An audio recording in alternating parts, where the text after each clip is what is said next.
David sat in his home office, a warm, wood-paneled sanctuary tucked inside the estate, a sprawling mansion just outside Atlanta.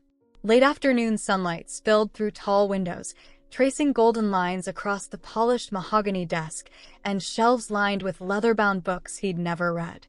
The air smelled faintly of bourbon and old wood. With deliberate fingers, he typed the final details of a $1 million deal, his reflection glinting in the dark computer screen. Everything felt perfectly in place. Every number, every lie, every secret. For David, life wasn't just about winning, it was about control. He believed the rules bent for him, that he could balance it all, a respected wife, a flawless reputation, and a secret life that made him feel alive again. Upstairs, Paige stood in the master bedroom, Viola's room, staring into the mirror. A small, satisfied smile curved her lips as she admired the diamond necklace resting against her collarbone. The stone caught the light, scattering tiny rainbows across her bare shoulders. This wasn't just jewelry. It was proof of influence, proof that David's power wrapped around her like silk. "Do you think she suspects anything?" Paige asked, her voice fluttering somewhere between thrill and fear. David leaned casually against the doorway, exuding confidence. "Viola's always traveling," he said with a smirk. "Meetings in DC, conferences in Chicago. She's too busy building empires to notice a few missing hours. And even if she did, what could she possibly do?" He stepped forward, sliding an arm around Paige's waist and kissing her with the certainty of a man who thought himself untouchable. What David didn't know was that Viola, sharp, calculating, and far more perceptive than he gave her credit for, had already noticed the cracks. The late-night meetings. The unfamiliar perfume. The way his eyes no longer met hers. Viola didn't scream. She didn't confront. She watched. She waited. And when suspicion hardened into certainty, she did what she did best. She took control. Hidden cameras, disguised in chandeliers and picture frames throughout the estate, quietly recorded every whisper, every touch, every betrayal unfolding under her roof. While David pretended to work late, Viola sat in a hotel room near Buckhead, her face lit by the soft blue glow of her tablet. Her expression was cold, unreadable. She wasn't watching out of heartbreak anymore. She was preparing her reckoning. "He thinks he's fooling me," she murmured, voice barely above a whisper. "But I'm done playing the fool." Weeks passed. Paige grew bolder, lounging in luxury as if she owned it. She wore Viola's perfume, slept on Viola's sheets, ate at Viola's table. Every indulgence another nail in the coffin David didn't realize was being built around him.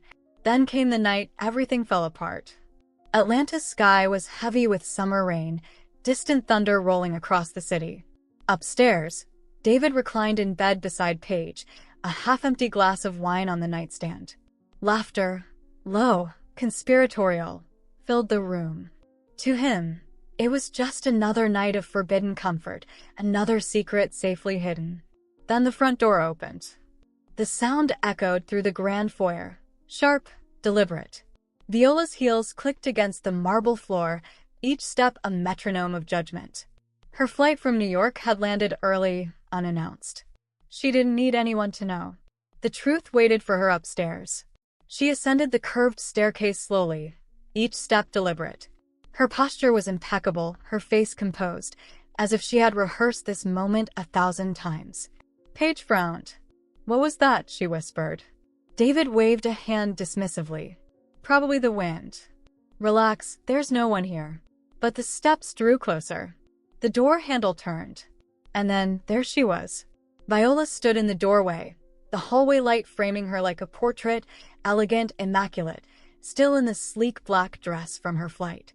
Her eyes, sharp and unyielding, locked onto David's. For a long moment, no one moved.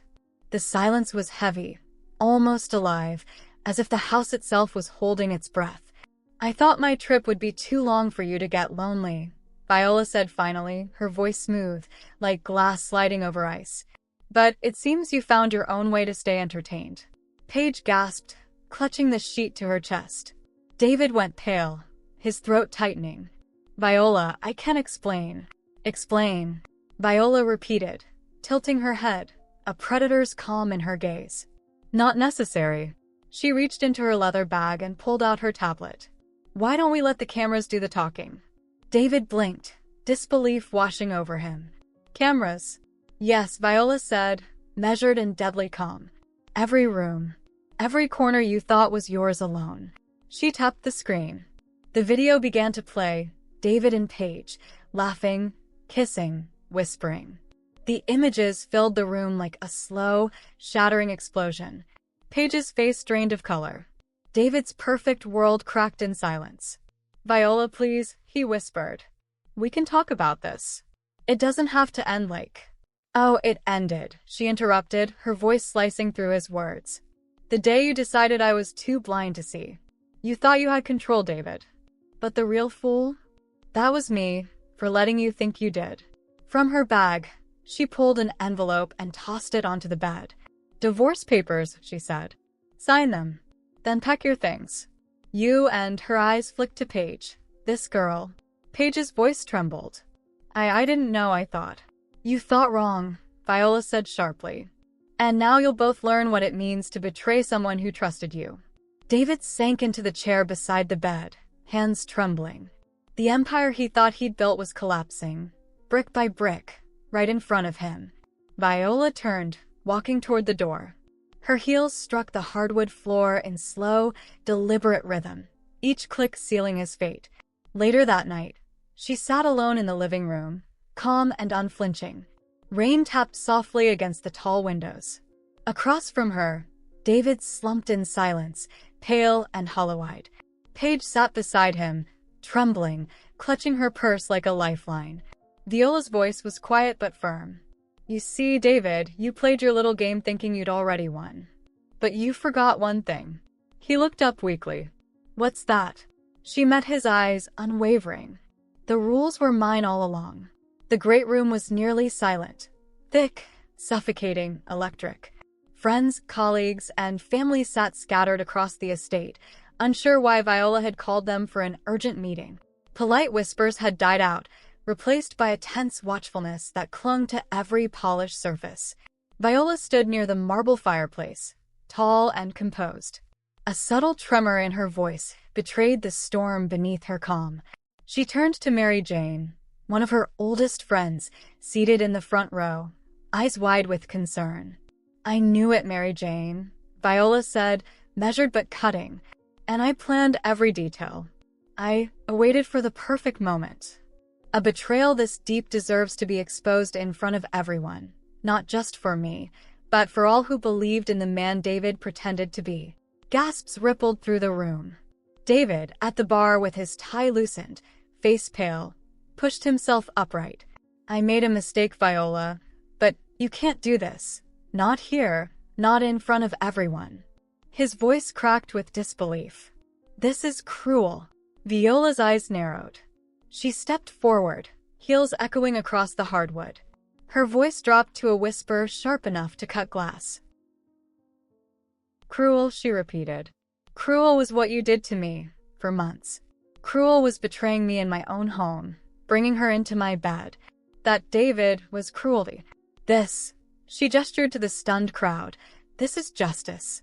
Paige, behind him, broke into quiet sobs, tears catching the light. Viola didn't glance at her. Paige was no longer part of the story, just a footnote in someone else's downfall. Viola straightened, addressing the guests. Her voice carried across the room, commanding and calm. Now you all know who he really is. The man behind the charm. The liar, the fraud, the coward. I warned him that his empire of lies would crumble one day. I just didn't expect it to feel this satisfying.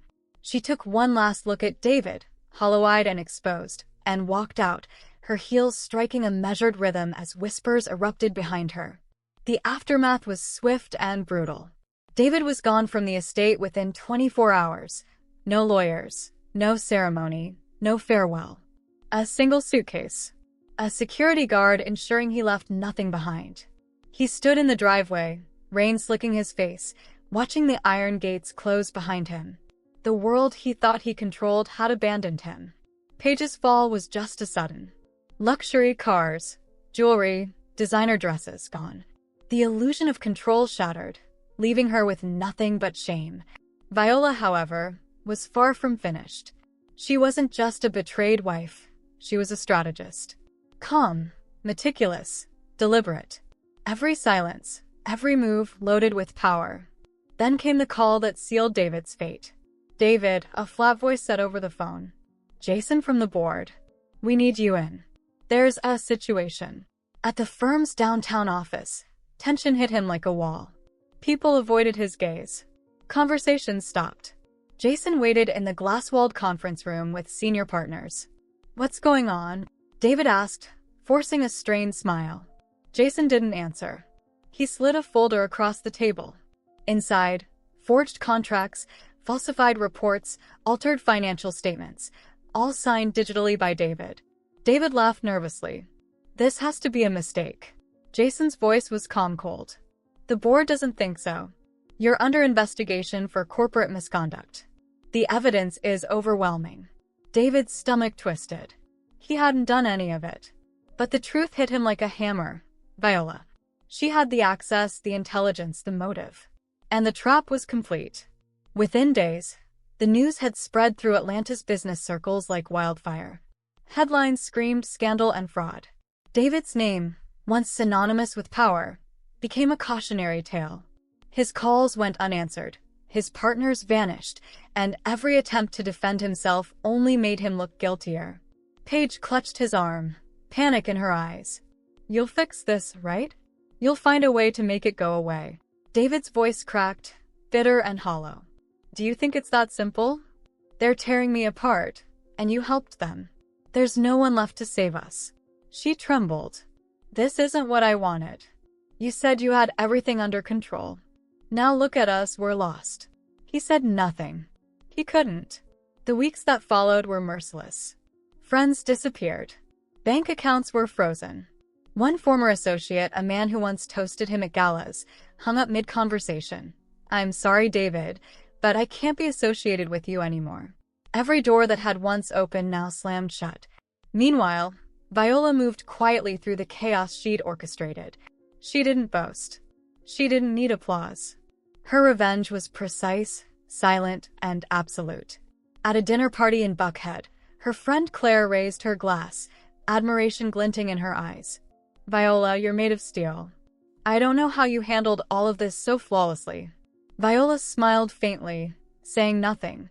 Her silence spoke louder than any words ever could. The truth was out, and the world had seen it unfold. David, by contrast, became a ghost in the city that once worshipped him. He wandered midtown Atlanta in plain clothes, confidence stripped away, his reflection in every window a reminder of the man he once was. The world moved on without him, cold and indifferent, and for the first time, David Morgan understood what it truly meant to lose everything. One quiet afternoon, as late sunlight filtered through the trees, he found himself in front of a small neighborhood church he'd never noticed. Something about the faded red brick, the soft chime of the bell, stirred something inside him. He paused. For the first time in years, he felt drawn towards something beyond his control, a whisper of peace amidst the chaos. Inside, incense hung in the air. Soft organ music floated through the sanctuary, mingling with the creak of old pews and rustle of prayer books. David sat in the last row, trying to still the storm inside. He hadn't prayed in years. He wasn't even sure he still believed. But as the silence enveloped him, the weight of every mistake, every lie, every broken promise pressed down until the tears came, quiet, relentless. "I don't even know who I am anymore," he whispered, voice barely echoing off the stone walls. Across town, Viola was beginning her own rebirth. After weeks of legal battles, tense negotiations, and sleepless nights, she finally felt a calm she hadn't known in years. The fury that had driven her, the anger, the thirst for revenge, had burned itself out. In her cozy Decatur home, so different from the estate, she sat by the window, flipping through an old prayer book her mother had given her. "You've always been stronger than you think, sweetheart," her mother had said. Those words, once distant, now felt true. Viola traced the edge of a page, as if her mother's hand were still there, guiding her. A knock at the door interrupted the quiet. Claire, her lifelong friend, stood there with 2 cups of coffee. "Viola," Claire said softly, sitting beside her, "what are you going to do now? I know you won, but what about your life from here on?" Viola sighed, eyes on her hands. "Won? I'm not sure that's the word. I lost a marriage, a life I thought I knew. What I have now is different, but it's real. That's all I want, something real." Meanwhile, Paige was unraveling. The woman who had once reveled in luxury, proud to stand beside David at the firm, was now adrift. Her world, built on power, appearances, illusions, had collapsed. In her dim downtown apartment, she stared at her reflection, mascara smudged, hair unkempt. The silence was deafening. "What have I done?" she whispered, gripping the sink. Her old friends had vanished, numbers blocked or disconnected. When her phone finally rang, it startled her. It was Melanie, a distant friend who had long warned her about her path. "Paige," Melanie said calmly but firmly, "I know this isn't easy to hear, but you can't keep doing this to yourself. You need help. You need to find who you really are again." Paige hesitated, pride clashing with shame, not ready to admit she was lost. Not yet. "Thanks, Melanie. I just need a little time to think," she said, voice cracking under the weight of her own truth. David, at the bottom of his fall, began to understand that redemption wouldn't come overnight. That quiet church visit had planted a seed, small, fragile, but alive. With no money, no job, no family to call, he reached out to Mark, an old classmate who ran a small home renovation business in Marietta. "David, I didn't expect to see you like this," Mark said, eyes full of empathy. "Look, I can't offer much, but if you're willing to work, I've got a spot for you. It's hard labor, but it's honest." David accepted without hesitation. Pride no longer guided him. Necessity did. The days that followed were long, exhausting, and humbling for David.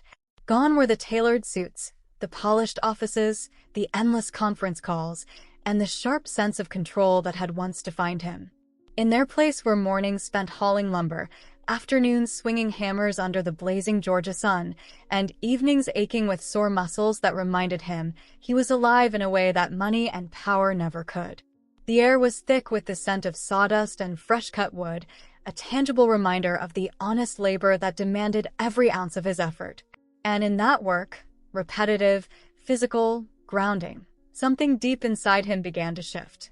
One afternoon, laying bricks for a garden wall that would hold up a neighbor's fence, he paused to wipe the sweat from his brow. He glanced over at Mark, who was measuring planks with the precision of someone who had spent decades in the trade, and smiled, tired but genuine. "Funny," David said, chuckling despite the soreness in his shoulders, "I never thought building a wall could feel this good." Mark grinned, clapping him on the back. "You're not just rebuilding walls, my friend. You're rebuilding yourself." Somewhere across town, Viola was turning her own pain into purpose. The storm of betrayal and rage that had once consumed her had finally settled into a quiet, steady determination. She began speaking at community events, sharing her story with women who had faced heartbreak, loss, and betrayal, and she founded a small organization dedicated to helping them rebuild their lives, one step at a time. Every word she spoke carried the weight of experience, the strength born from surviving her own wounds. "There's always a chance to start over," she told an audience one evening, her voice steady and resonant, full of both warmth and authority.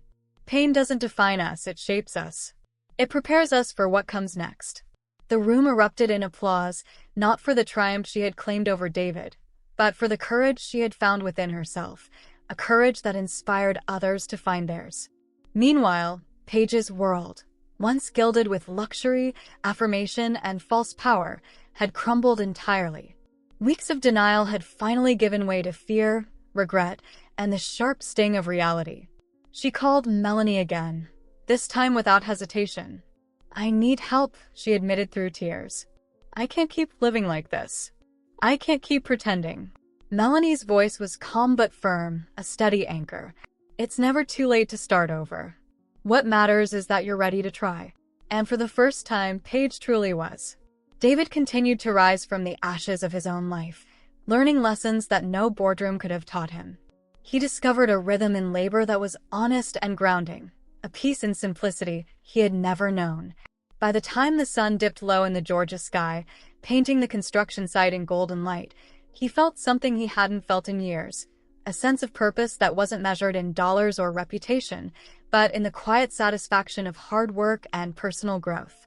Viola's life, too, had transformed. The woman who had once been consumed with vengeance now found fulfillment in service, in teaching, and in leading others through the darkness she had survived. Her victories were not the kind that filled headlines, but the kind that nurtured lives, including her own. Paige, slowly and painfully, began to pick up the pieces of her life, guided by truth, humility, and the kindness of those who refused to let her fall entirely. In the end, their stories were bound by the same thread: redemption. Each had faced the wreckage of their pasts, confronted the consequences of their choices, and discovered, within the ruins, the fragile, luminous beginnings of something new. Because no matter how far someone falls, no matter how deep the betrayal, there is always a path forward. There is always a way to rise again. You just heard this one from Stories by Sue. If it resonated, don't forget to like and subscribe. What are your thoughts? Share them in the comments. I'd love to hear. Thanks for watching.